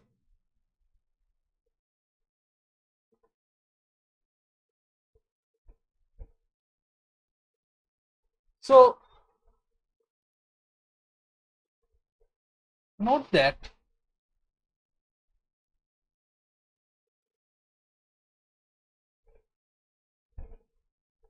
this procedure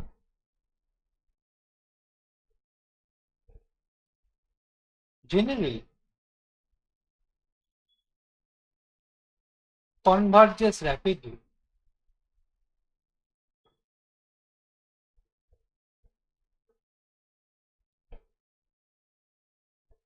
Usually the first stage result, the first stage result alpha 1 is a satisfactory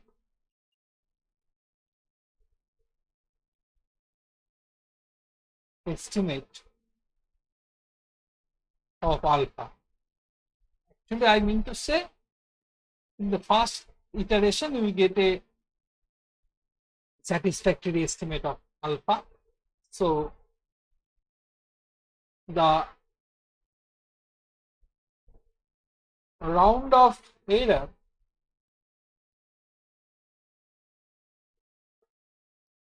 is a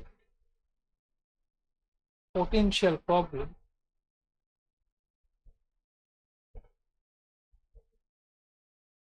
if enough decimal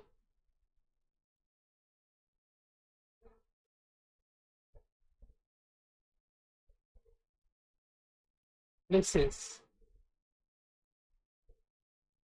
are not taken care.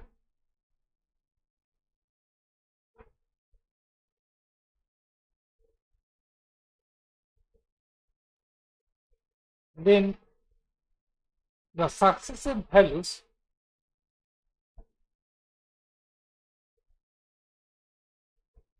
of alpha may oscillate badly.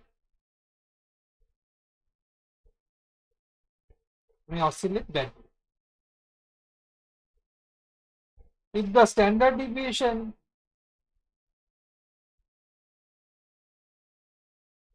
of error sigma is large, or the range of explanatory variable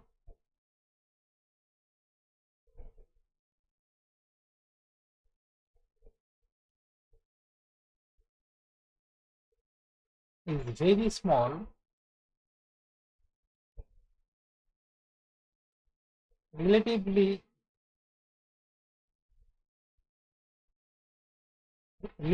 to its mean,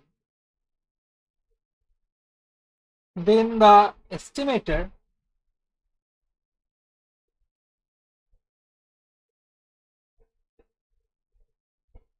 may face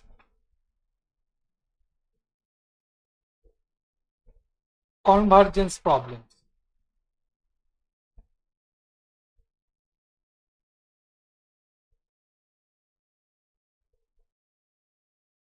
This situation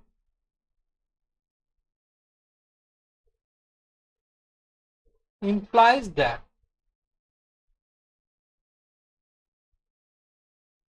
the data do not support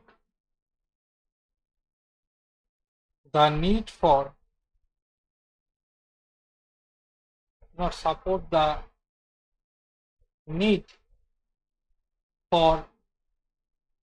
any transformation.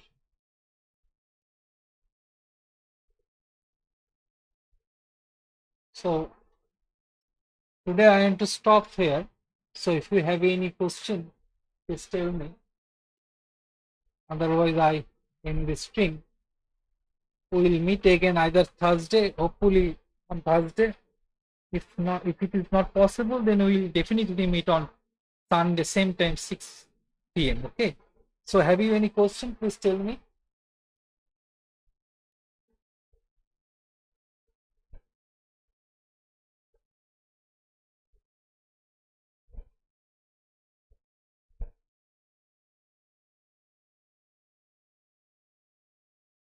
Thank you. So please tell me, I am waiting for you. Have you any question?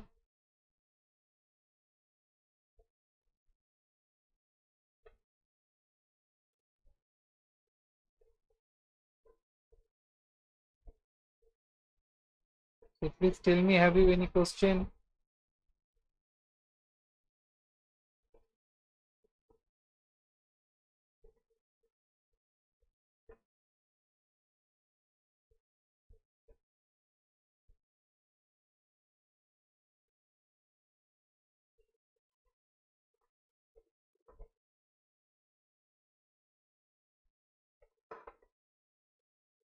Oh, Shubhrojit Raj. Okay, thank you, Shubhrojit. Okay. So thank you. So we will meet again either Thursday, or if it is not possible, then we will definitely meet on Sunday at 6 p.m. Okay. Till then, thank you.